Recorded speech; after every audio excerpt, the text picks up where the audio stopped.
This is ROH ring announcer Bobby Cruz, and you are listening to the Honor United podcast.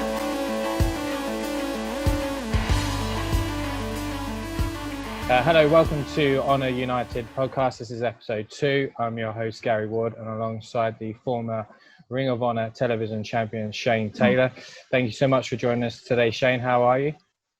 Listen, man, I'd be better if I was the first guest on this podcast. You know what I mean? You have Carrie Silken on first, which was cool. I respect Carrie.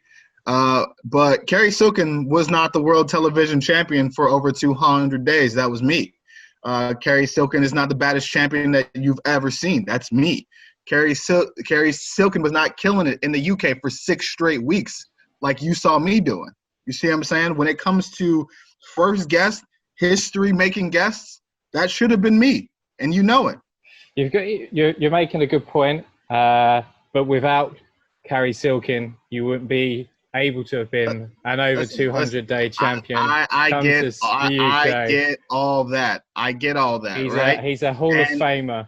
Our opinion. I understand all of that, right? And without without Naismith, you wouldn't have basketball. But you know who talks about Naismith? Nobody. You know who they do talk about? They talk about Kobe. They talk about LeBron. They talk about Jordan. They're talking about the guys today and in recent memory that have further pushed the game, pushed the sport. I get you. I feel so. You feel that when things go back to normal, you're going to be the Ring of Honor's Kobe Bryant, Michael Jordan. You're going to be that. I'm already Ring of Honor's Kobe Bryant. I'm already the LeBron James. You know, when you're talking about the Jordans of our ROH, then you're talking about guys like Jay Briscoe. You're talking about guys like Jay Lethal. You know, and again, I have all the respect in the world for those men.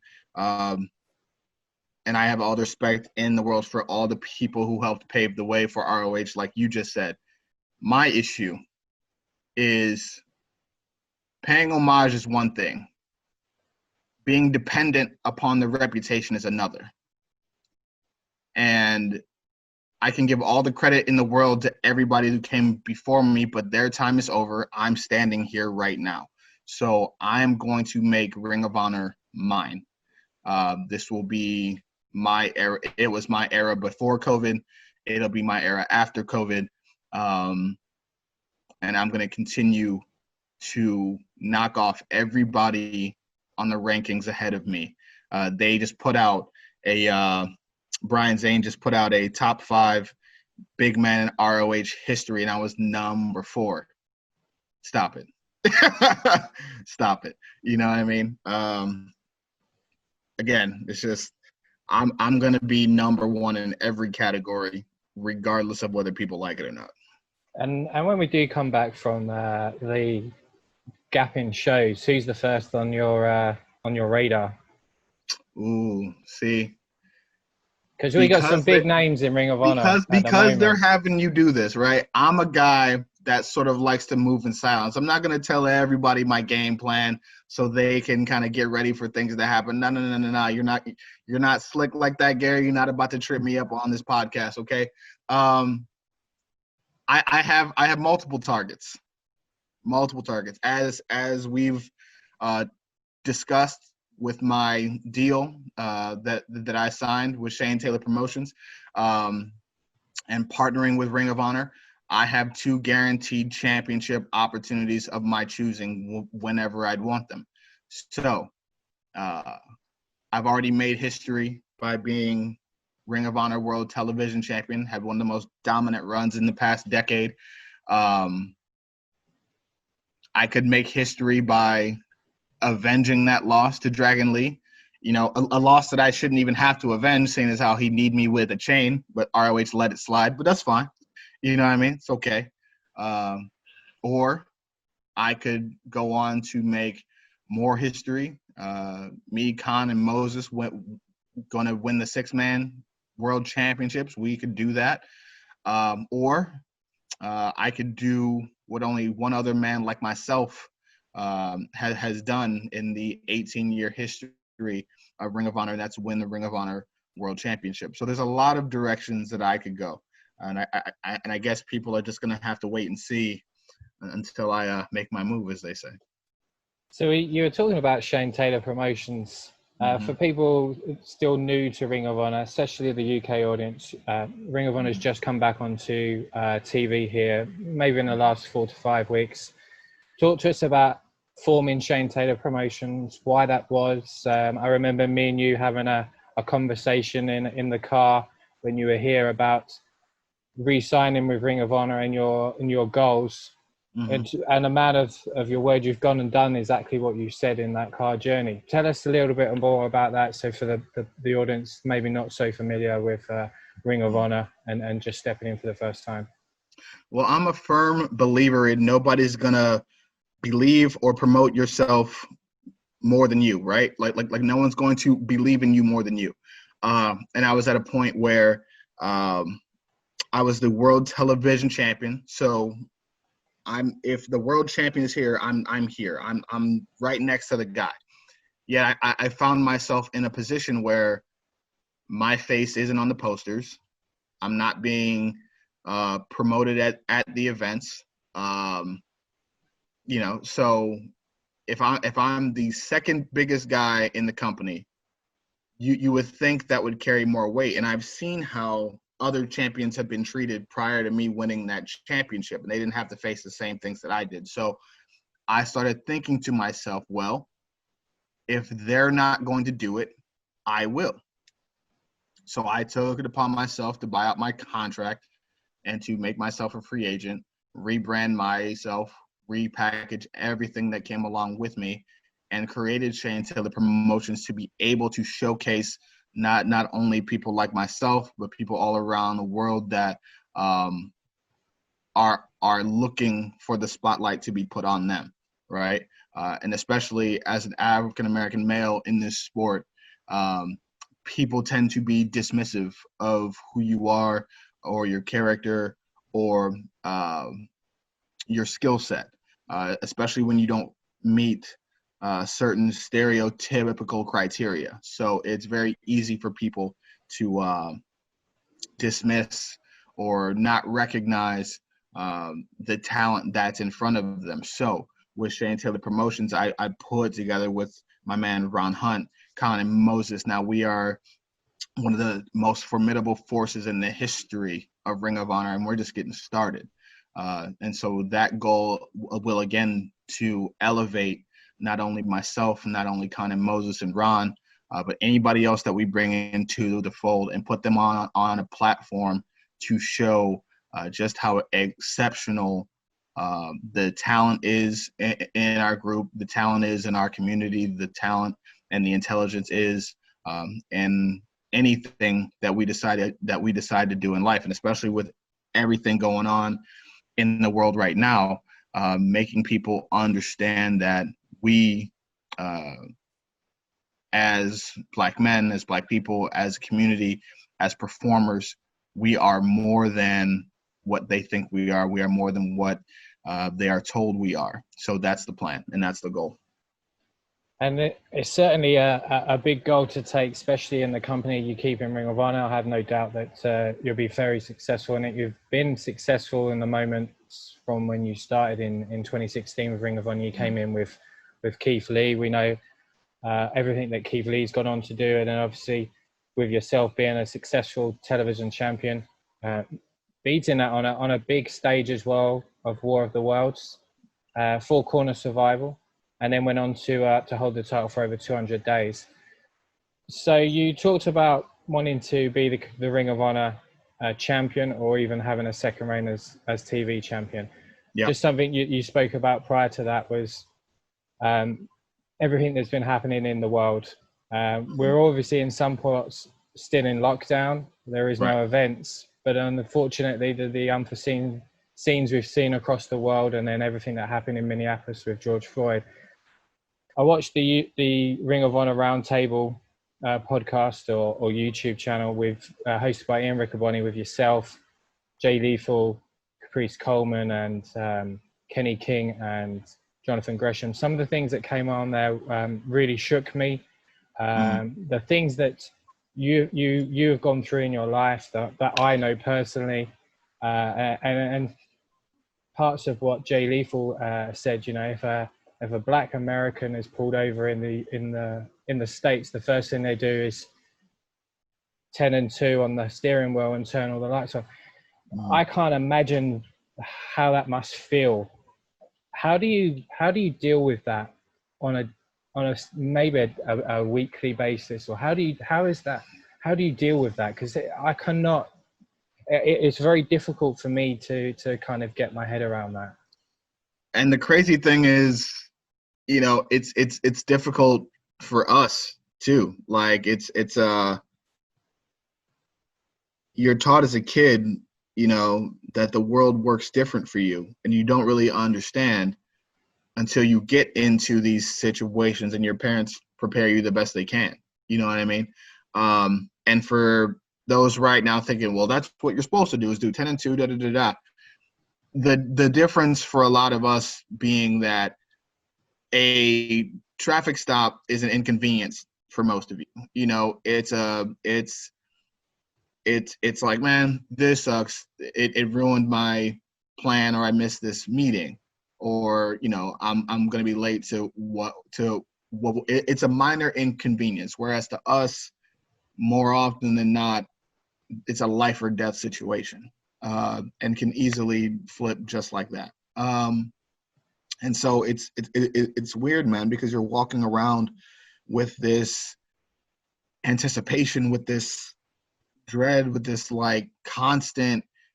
you're in this constant fight or flight mode. You know what I mean? Like, and you definitely can't flee. Like, you know what I mean? Because you're definitely in trouble. You know what I mean? So it's tough, man. But you, at the end of the day, you do whatever you have to do to be able to make it home. And for a lot of people, that's just being super, super careful, super safe, going above and beyond to make sure that this officer understands you're not whatever stereotype he just saw in World Star Hip Hop. You know what I mean? Like, you're your own person. When people see me, 6'1", 300-pound black dude, like, they're not thinking father of two. They're not thinking college graduate. They're not thinking business owner. They're not thinking homeowner. They're thinking, oh, he's a big dude. He's probably, you know what I mean? Or whatever. Like, it's. Yeah. I mean, so these are the things that you're into. It's just, it's such an awful situation. And for me, I believe it comes down to education, as you said at the beginning, educating people. We're both fathers. We both have young children. I couldn't imagine in any situation that it would be necessary or even acceptable to treat anyone any differently, no matter what you look like, or your skin color, or your gender, or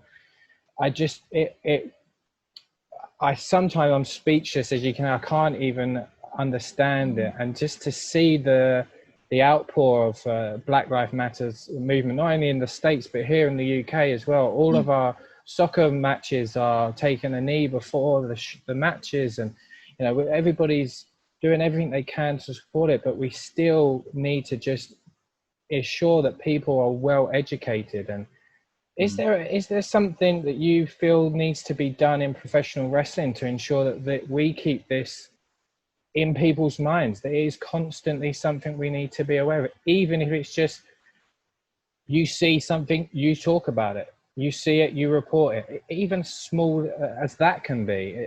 Do you feel that can help? Okay, the question broke up a bit, but from the gist of it, it was what changes can. Yeah. So what changes can we make in professional wrestling? Is it, if we see it, let's report it? Is there something you feel that needs to be done in wrestling? See, here's the thing with racism, right? People assume there's only one kind, right? And that's the overt kind. That's the slur, in your face, I hate you, Nazi flag, in your face racism, right? Which that exists, and we all know that. But a lot of things are more subtle, right? And there's nuances to this game, and race that plays a factor that most people don't see and they won't pick up on, right? So for me, any change that's made, whether it be in the country, in the world, or in wrestling, can't start at the bottom. It's got to start at the top. Because at the top is where you have the most disparity. You need people in positions of power that are more multicultural, that do have different ethnicities, that do have different cultures, because that allows them to educate everyone around them as to why some things could be a good idea or some things could be a bad idea. I think ending the stereotypical Black performer and the Black male and female for that part. When you look at college statistics right now, right? The highest graduation rate of anybody are Black females. Yet, how many times do you see an intellectual Black female in wrestling? You don't. It's, hey, they're athletic, or hey, they can shake their ass. That's about it. You know what I mean? Or it's this super diva mentality, right? But there's very little attention is paid to the intellectual side, the intelligence, the aptitude, being a great wrestler, being a great performer, right? And with the male side, you got, you're either a pimp or a thug, or you're singing, dancing, doing the whole shock and jive thing. And it's like, if you have different people in the back, whether at management or ownership or whatever, instead of making cookie cutter people doing cookie cutter things, because while being Black is similar everywhere, being Black here, right? So let's say for me in Houston is not the same as it is in Atlanta. It's not the same as it is in Cleveland. It's not the same as it is in LA, right? So you can get these people from different backgrounds and bring very unique things from different geographical backgrounds, from different cultural backgrounds. If someone's Haitian, someone's Dominican, if someone, you know what I mean? Like, whatever it is they have, you can find these things and bring out unique things that can help build and create stars and have qualities that nobody else has, because it's unique to them. People that don't see those cultures or don't come from those cultures won't understand that. So they're not going to understand, or they're going to miss, hey, dang, we could have brought this out of them and that would have made them a star, and we could have done this, right? They're just not going to see it. And that's not their fault. They just don't know it, right? So putting people in those positions to help recognize that, to help cultivate a new way of planning, of seeing talent, is how we start. Then you avoid situations like having racist logos on T-shirts and things of that sort. You avoid all these things by putting people in positions of power that can recognize and know the history of these things. Yeah, understanding is a big key, I think, and understanding what needs to be done. Definitely. I think when you look at Ring of Honor, for instance, the all current champions at the moment are Spanish. They're repping right now. They're repping right now. Killing it. That's a great thing straight away. One of the longest reigning world champions of all time is Black. One of the baddest men on the planet, as a former television champion, is a Black man. You have some incredible stars there, and it's great to see that there's a good core aspect that we're trying to bring to the table, that where everybody is given equal opportunities. Oh, for sure. And over the next few years too, like, it's going to be very hard for any company to not put these steps in place, especially with the talent that's at every company, right? You have guys like Lashley, guys like Keith Lee, guys like Apollo. You have a wealth and abundance of talent, of world-traveled, world-class talent at your disposal in Ring of Honor, you've got Jay Lethal, you've got Gresham, you've got Kenny King, you've got myself, you've got Conan Moses, you've got, you've got all these people at your disposal. It would be very hard years from now to look back if you didn't pull the trigger on someone and go, well, we just didn't have the tools. You're lying. Yeah. Yeah. And independently too. You've got every club in your bag. You know what I mean? Yeah. You just have to play them. And you look independently as well in the US, there's so many great wrestlers, whether it's you're black, white, Asian, gay, straight, male, female. Right. There's so many good wrestlers there that I'd be very surprised when we come out of this that there isn't some serious change happening. And as you said, we always need that from our industry leader. Unfortunately, that doesn't always happen there. And I just hope that somebody else that maybe is maybe one or two rungs down the ladder make those changes. But of course. I want to capture a bit more about you, Shane, and your life growing up in Cleveland. Tell us about how you grew up in Cleveland. You say you live in Houston now, but you grew up in Cleveland. Wrestling has always been a part of your life.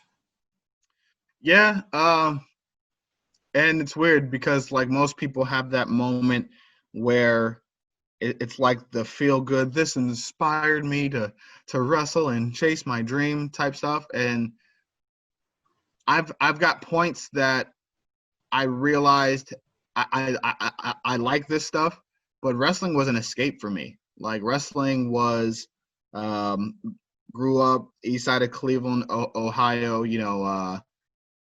Dad did some good stuff and then some not so good stuff, you know what I mean? Then he was in the Army for a while, and I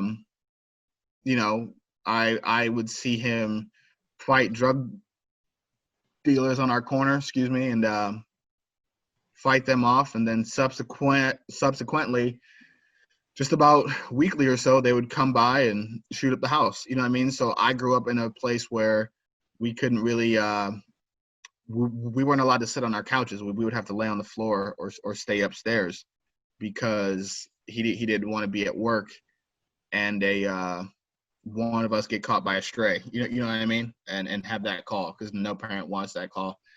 Nobody wants that call, period. And so, kind of just grew up having to fend for myself for most things, or fend with the family. And for us, man, it was just normal life, like just going through. And a lot of people, when they talk about what they think Black people should do or what they think the Black community, I can't talk today, should do, don't grow up in areas like I did. They don't live in places like I did. They don't understand the mentality. They don't understand what surviving is. You know what I mean? They think just because they grew up broke too that it's the same. It's not. It's not. No, I don't know anybody, and you've shared a few of the stories with me before, and it just shocks me that anyone would have to go through that as a young child. And you talk about fending for yourself, and now you look at where you are now, you could quite easily have gone the opposite direction. Very easy. But it shows how much of a character you have as a man and as an individual, that you want to make a success of yourself and have that family. You showed me your beautiful daughter before we came on here. You've taken yourself away from them to make a success, and it's so amicable of you to have done that. And I appreciate all of that. A lot of hard work goes into it, but I'd be remiss as to say, like it's 100% the fact of the things that I've done, because for a lot of time and for a very long time, like you said, I could have gone left very, very quickly. And I was blessed enough to have the right people around me at the right time and be open to what they were saying to change course, right? So when people, like, there's a lot of people that are like, well, you made it, why can't other people? Because I was lucky. I was lucky. And of course you're going to put in the work, and of course you're going to do all that, but not, having the right people, whether it be my father, whether it be Ray Rowe, whether it be, Keith or wherever, like at any point in time, I could have gone this way and we wouldn't be having this conversation because of people that I had around me. The wrong people around you will always lead to bad results. You know what I'm saying? So, there's been a lot of work that's put in on my part, and I've worked very hard to get here. But if it wasn't for the other people that were around me, all that hard work would have been for nothing, because I've been back at square one.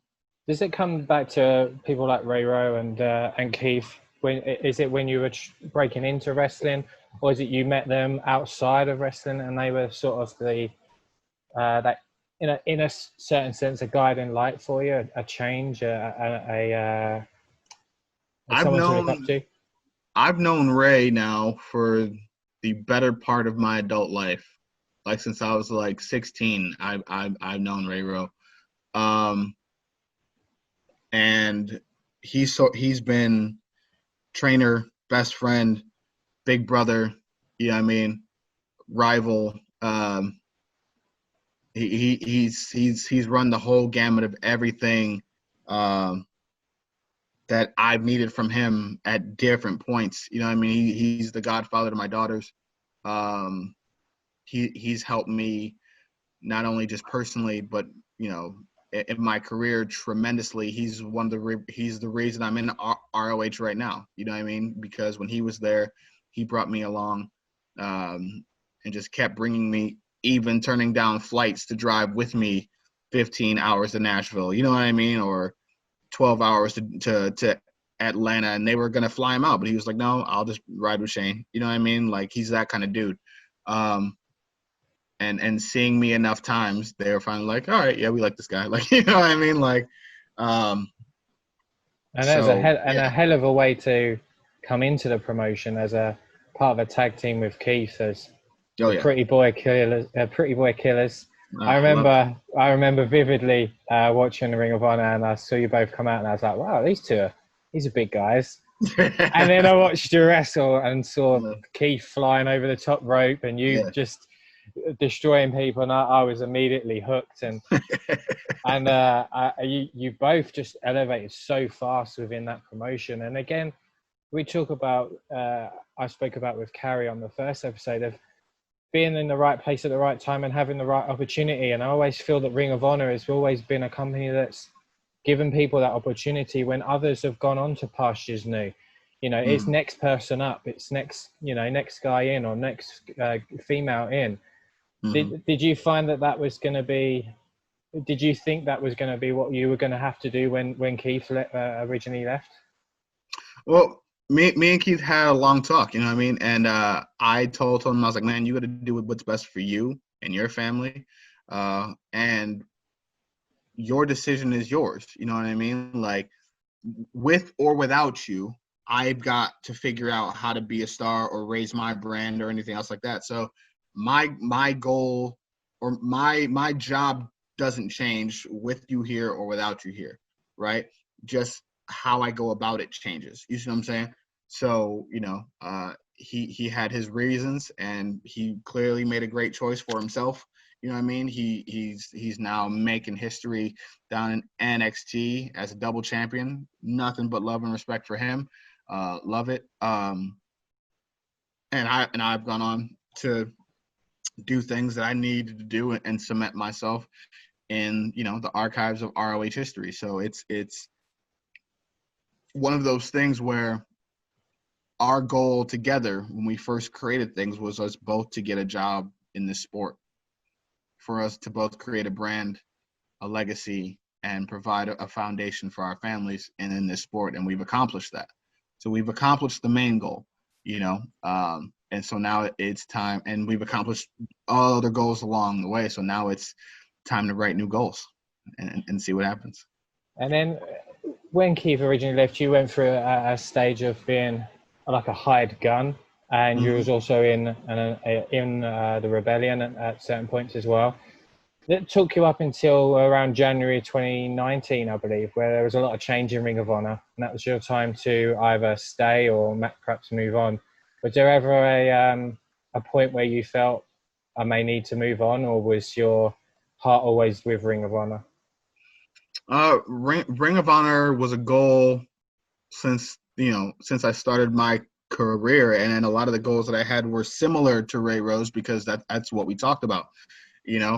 His biggest goals were Ring of Honor and then going to compete for New Japan, which he was able to do both, win gold in both. And it's absolutely amazing the career he's had, and so that was my goal when I got to ROH, was to go, all right, this is the place that I want to be. Now I'm here. Now what do I do?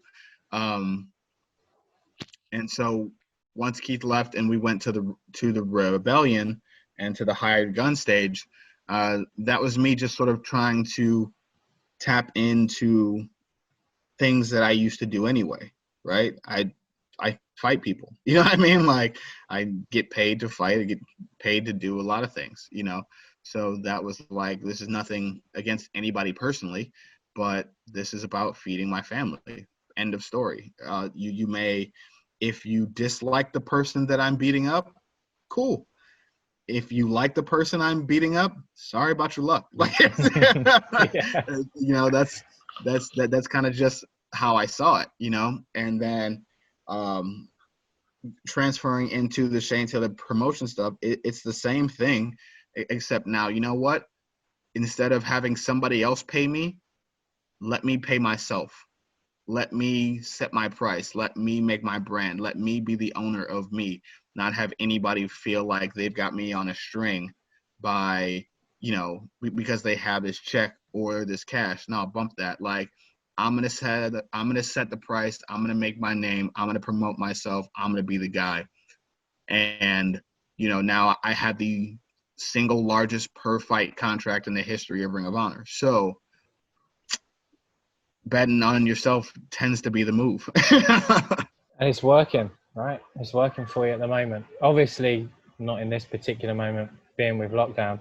How has lockdown been treating you at the moment? Have you been able to recharge the batteries? Are you spending a lot more time with your beautiful family, or is it you're still chomping to get out? It is a little bit of everything. You know what I mean? Like, I've obviously, like, you see other places performing, and then some people get sick, some don't. So you're kind of like, you know what I mean? Is it worth it? Is it not? But you want to get back in there. You want, like, and then you're like, man, there's training. You're like, hey, like, what's the ring rust gonna be like when I get back? Is the movement gonna? So there's a lot of things that go through your head. You know what I mean? But the drive and the hunger to want to get back out there and perform and do what we do is always going to be there. But at the same time, taking every precious moment to be with my daughters and be home, not be on the road, not have to worry about travel and things like that, to just sit here and relax, heal, take time. You know what I mean? Like for a while there, I was having some problems with my shoulder, but with training and getting able to rest, it's like, oh man, all right, yeah, we're good now. Like, what I mean? Like, and I think that's happened for a lot of people, even in other professional sports as well. You look at the NFL was delayed quite significantly. Football, soccer here in the UK, my personal team, we had most of our players injured towards the end of the season, and then we had 3 months off, and then we ended it great because everyone came back. Because everybody was healthy. They were like, so I was very happy. I'm not playing hurt. I'm not, you know what I mean? No, so I can see the good things there. And I go back to speaking to where I had a conversation with Carrie on the first episode. I think Ring of Honor have treated the COVID situation extremely well. I think there's a lot of times that people will want to go on social media and try and bash Ring of Honor or say negative things. But I don't think at any point that you can be negative about what they've done during this lockdown or the COVID situation. They cancelled 2 really big events. I was really personally really excited for past versus present. I thought that was going to be fantastic, something completely different for the company. The company still paid everybody for those shows from what we've seen online, and Joe Koff is confirmed. Not many other promotions would do that. but then to Right. make sure that you are all safe and that you're not being put into harm. It's got to be a Right. very good thing to think, Ring of Honor really have our backs here against when it's the most uncertain thing that's ever happened to us. Right. And I've covered that for a lot of this era. People need a bad guy, right? They need someone to direct energy at, and a lot of the people that they direct it to, some deserve it, some don't. You know what I mean? But it depends on the situation. But for as much hate as Ring of Honor as ROH gets, they handled this correctly, and they're thinking of what's in the best interest of their performers, in the best interest of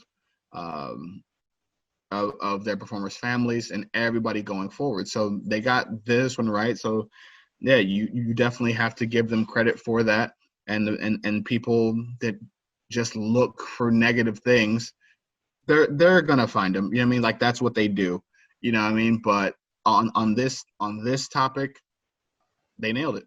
Yeah, but there's got to be a time. There has to be an occasion where we have to go back. We can't keep having people off. You Right. talked about repairing rehabbing the shoulder and spending time with your family. Mm-hmm. If the creative teams picked up the phone and said, "Shane, you're needed tomorrow," you're going to be the first one there, right? Of course. I mean, that's this is how I provide for my family. This is what I do. So we'll take all the proper requirements, all the testing, anything that needs to be done. We'll handle that. And when that's settled, then we'll talk, deals, and we'll talk money, and we'll figure out the rest of it. You know what I mean? This is what I do. You know what I mean? So we gotta get paid, right? Exactly, man. You know what I mean? Everybody's safe, everybody healthy, cool. And it's time to knock fools out again. Let's go. And make sure I get paid. Of course. That goes without saying. You know what I mean? Just talk to me about winning the television championship. You're very, very proud of that. I can see it in you, and discussions we've had privately too. You're very proud of the run you had there. Tell us a little bit how it felt going into, you're going to win that belt. You win when you win the belt, and then the 218-day reign as champion. I mean, being in the ring with Jeff Cobb, Brody King, Hiroki Goto, all guys that are world traveled, all guys that compete for New Japan regularly, even though I don't. But that's a whole nother issue. But in those matches there, I had already lost to Cobb twice. But I knew, I'm like, I start to figure things out, right? And a sign of any good fighter is learning from your mistakes, right? So learned how he moved a bit more, learned different strategies, and also wanted to take into account the wild cards of Brody King and Goto, which I already fought Goto once, so I kind of knew what he did. And so I knew if I just got into the ring, one more chance is all I needed to get that belt. And lo and behold, Cobb hits his move, gives Brody to the islands. I get him out of there. You know what I mean? Welcome Brody to the land. You know what I mean? And walk out Ring of Honor World Television Champion. And the only thing that was better in that moment than me holding that championship was the absolute look of shock on everybody's face in the crowd, because 90% of the crowd was like, oh, and I'm sitting there like, I told you this is all I needed. Now, what they didn't catch on camera, right, is there was about 15 to 20 black people in the crowd in the back, right? And they're going absolutely bonkers, right? Mad. They're out there, yeah. And right away, that immediately, which I already knew, but that immediately let me know just how important this run was going to be, and just how exciting that it was especially from minority wrestling fans who I feel like because we're not the majority demographic that the sport tends to market to, that we kind of get cast aside and placated to just to, well, here's your champions here, be quiet, you're good, and that's just not good enough. Yeah, placeholders in a certain sense. Exactly, and that's not, and that's what the movement is now, especially in the sport, to change. Is it's not just placeholding now. You can't just have these same things now. People want more, and they want to, have different characters and be engaged in different ways. So that's what I really tried to impart upon that reign, is not only give people a person that they could look at as bucking the system and bucking the trends and creating his own path and legacy, but a guy that also satisfied every group, because every time you saw my name on a marquee, every time you saw a match of mine, any title defense that you saw, it was a show stealer. You walked out of that event going, damn, that Shane match though. You know what I mean? Like, and that's what I pride myself on, so when I had that championship, that was my stage and my opportunity to show the entire world, any owner of a company, any manager, anybody, that the guy that you didn't want, or the guy that you didn't believe in, the guy that you thought was never going to make this platform, is doing so, exceeding and shattering every idea that you thought you had about me. I tell people with full confidence that I'm the man here, not to be braggadocious, not to discredit anyone else's work, but if you don't feel like that, you're in the wrong sport. Exactly. I think it comes back to you owning your character, owning yourself, owning your promotion, owning Shane Taylor Promotions. You have to believe in yourself, otherwise nobody else will. You look at some of the title defenses you had. I think you had 12 in all, 11 or 12. Forgive me if I'm wrong on that. No, it's 12. It would have been 13, but Dragon Lee cheated again. Red cheated. Topic for another day. We won't go over on that one. You had a great title defense in York Hall in London against Joe Hendry. It was an outstanding match. You and Joe really click very well. Do you think Joe could be someone maybe in that discussion for a television title reign, unless you have sights 100%. On something else? 100%. Joe Hendry, Mark Haskins, all these guys, Slex, you know what I mean? Like all, and I know he's from all Australia. It's not the UK. I get it. We'll adopt him. It's fine. Right. They're like, oh, we don't all sound the same way. I understand. I understand. You know what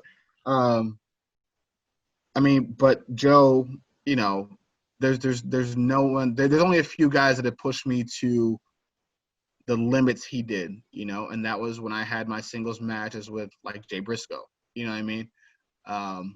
So when you find guys that push you to that point,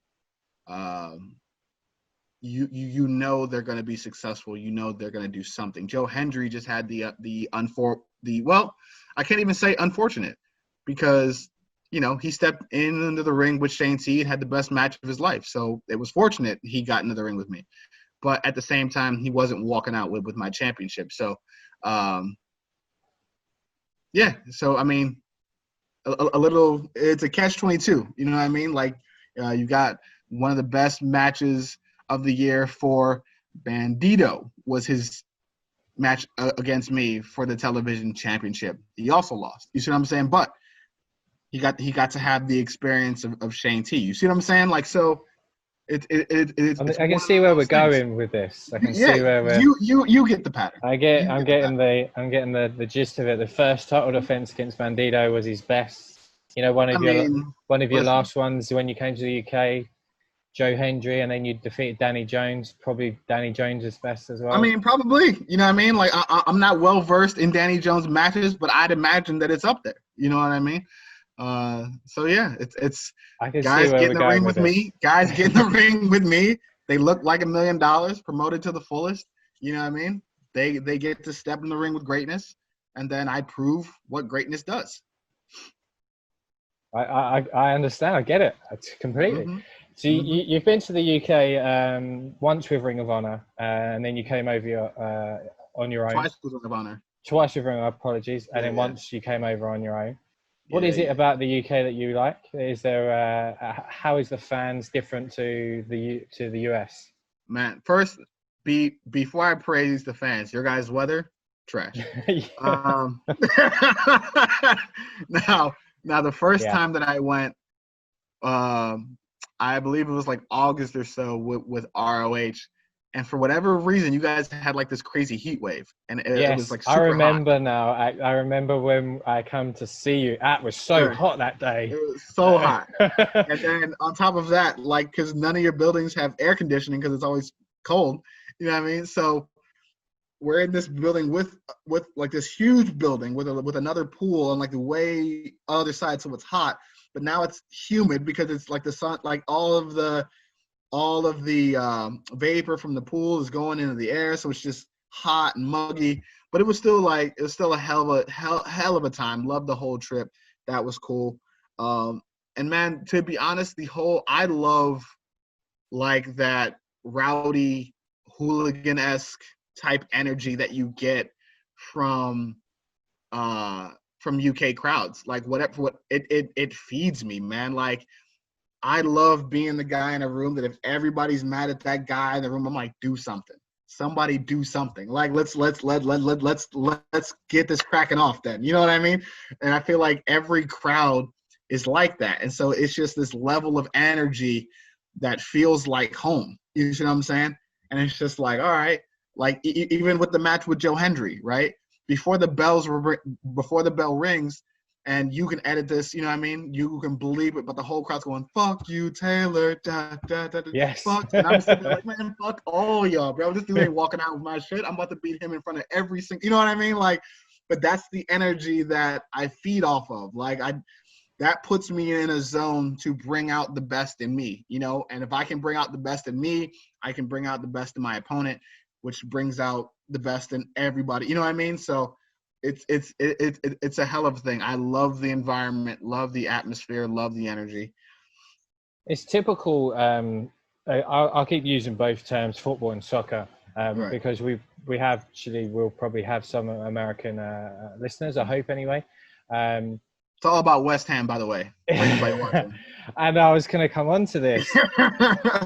It's typical football crowds and the way that we interact at shows, but you've actually been to a game yourself as well. A couple of them. I just went to an Arsenal game too. You went to an Arsenal game after.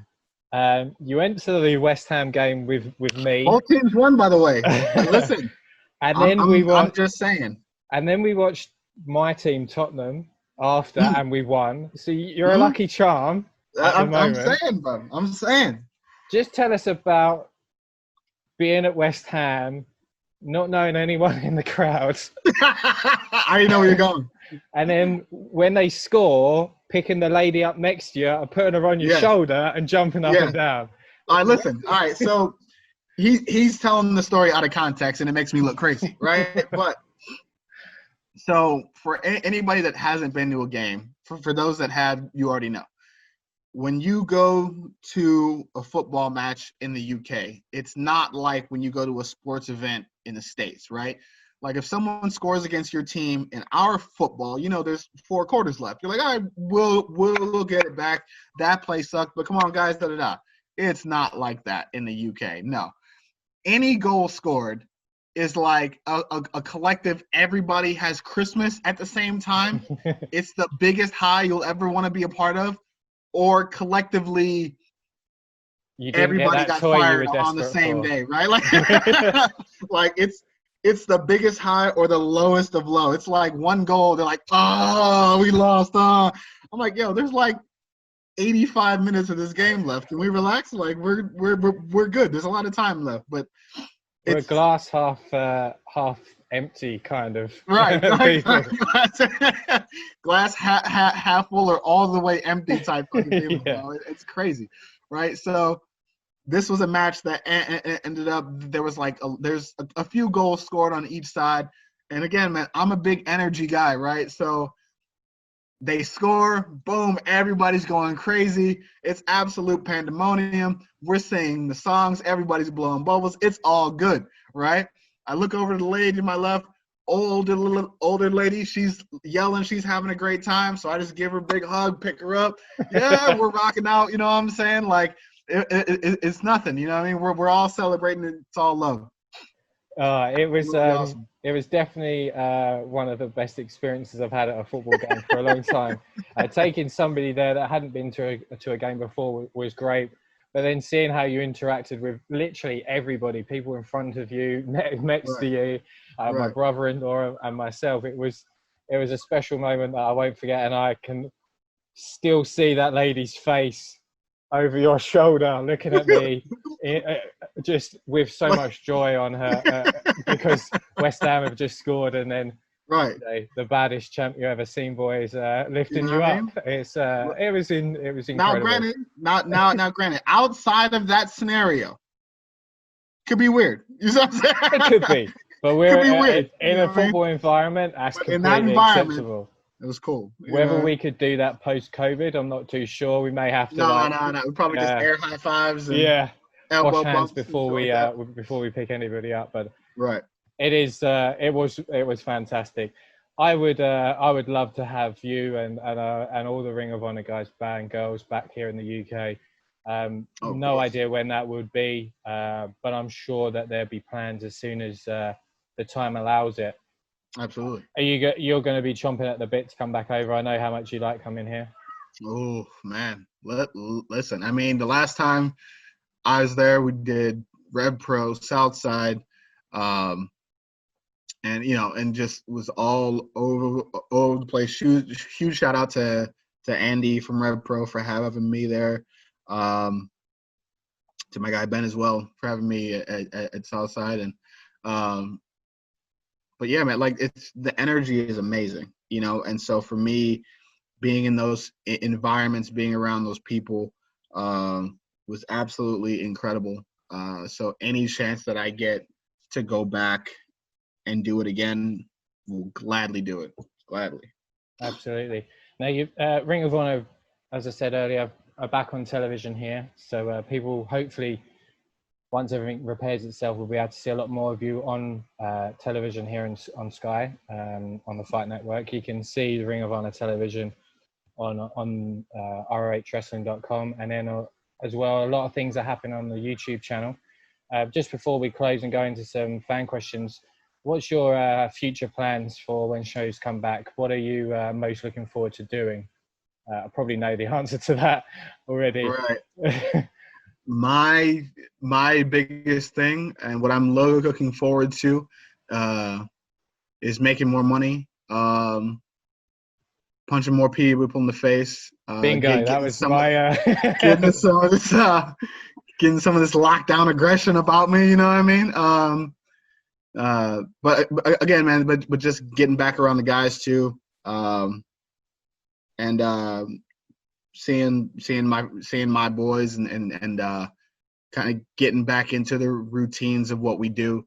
But yeah, I also have every plan is about making history and making bigger moments. And that's all that's going to be my focus going forward. I'm a guy that is very vocal about my opinion. I don't shy away from topics. I don't shy away from things. I take things head on. And I want to be able to continue to do that and lead by example in my field and in my sport. So the only way that you can really do that is to be the top guy in a company. So that will be one of the goals going forward. There's a lot of goals, but that's one of them for sure. And I can see you definitely as a leader. Certainly since everything that's been happening, you've, as you said, you've not shied away from anything. You've spoken your mind, but you've spoken your mind in a very respectful manner, a very intelligent manner, and you've certainly taught me as a white male, privileged male, that, as you said, you've stayed with me in my house. it completely. You've educated me immensely, especially with the round table and then your recent interview with Forbes. I would implore everybody to go and educate yourselves some more. And I definitely can see some future world title reigns for yourself. Just going into some fan questions we have on Twitter. DL Creative says, "What is the biggest or best learning experience in wrestling or even life?" Losing. And I know that sounds weird for a lot, but losing teaches you more than winning does. And I've learned more from losses than I've learned from any win. So the times in my life where I was knocked down, I learned about myself. I learned about the people around me. I learned what they would do when the chips fell. I learned who was around when things were good and who left when things were bad.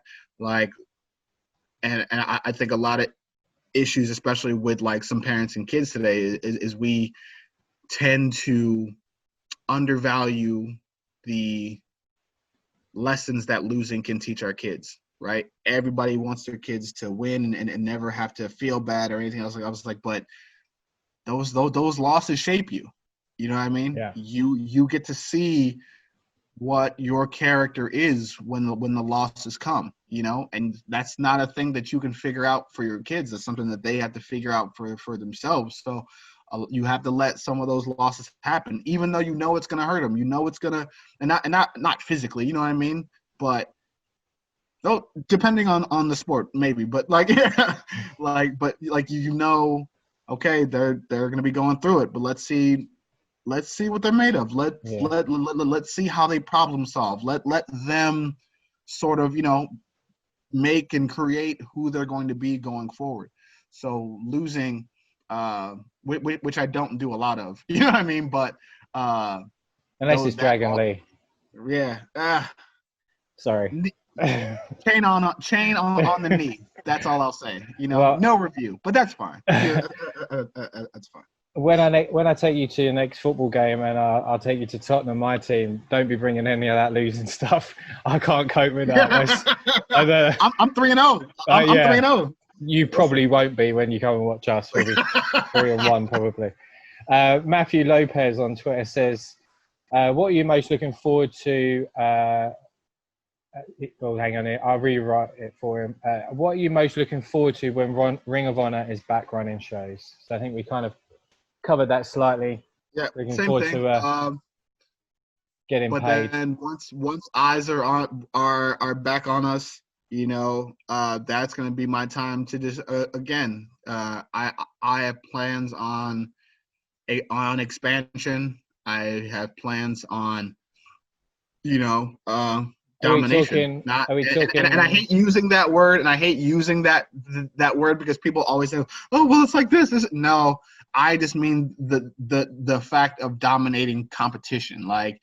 And for me, right, like you said, right now, all the champions in ROH are Hispanic, and they're killing it.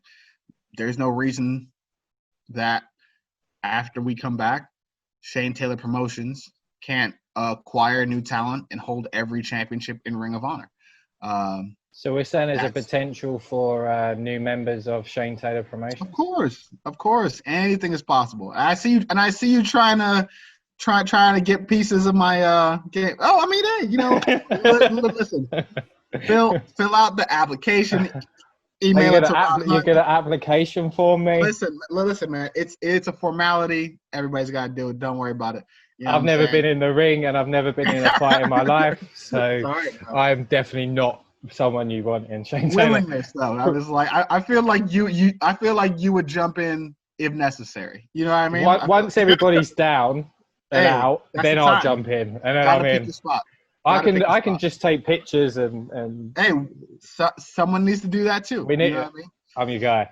So Andrew Espinoza on Twitter says, does Shane Taylor have any plans to spread Shane Taylor Promotions across to other athletes and entertainers outside of wrestling? And if so, who have you got your eyes on? I do, actually. And for me, I think a lot of it, and maybe just how I think, I'd like to go more of the unsigned hype type route. as opposed to the mainstream people, because like me growing up, man, there were so many talented people that just never got a chance or just never were put in position to do so. So, you know what I mean? Like for me, it would be about expanding my brand to the point that, hey, if we've got this kid in the UK, you know, that, you know, has some buzz and just needs, you know, to be on a different platform. It's like, all right, you know what, cool. If say they had dreams of going to Japan, okay, hey, you know what, maybe we pay to get him in the dojo. You know what I mean? To get him that experience there. Maybe, you know, if they're trying to, if someone here wants to go and travel across the world, okay, hey, we know some people in the UK. We'll finance a tour for you. We'll go do this, Like that's what I want to do. You know what I mean? That's what I want to be able to create, an environment and a place that feeds and promotes opportunity, as well as showing people how to create for themselves. You know what I mean? One of my favorite lines from a song is, I want everybody to eat, even if it's from my pantry. You know what I mean? Like, yeah, that's what I want to be able to do. And then show people how they can then build their own house, build their own pantry. You know what I mean? But if they want to eat from mine, fantastic. You know what I mean? But we serve our community better when everybody can have something to be able to give out. That's incredible, really. It really is, and that is the type of mentality that we need in life, not just in wrestling. It's to look out for each other. So I really hope that everything goes well for you going forward, and Shane Taylor Promotions, obviously for your family as well. Once you're back wrestling, then obviously we'll all be watching and supporting here in the UK. Do you have any final thoughts before we close? I want to thank everybody that is listening to this, that watches this, every fan that's ever bought a shirt, been to an event, came and said what's up, follow me, the whole deal, and that's all around the world. But since we're on the UK podcast, you know what I mean, the On United podcast, you guys have been instrumental in helping myself, my family, and I've had an incredible, 12-year career so far. Absolutely insane to think about. But you know, we got at least another decade here to rock with your boys. So we're gonna have a lot of fun, and I'm gonna make sure to make a lot of moments that you guys remember for a very long time. Excellent. Well, thank you very much for joining us, Shane, and all the best, and we'll see you soon. All right, man. Thank you.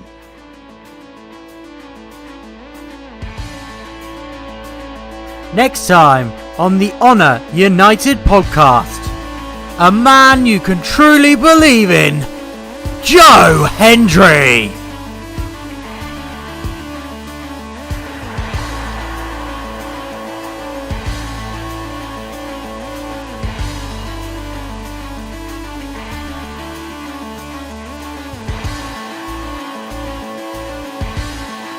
This is ROH Ring Announcer Bobby Cruz, and you are listening to the Honor United Podcast.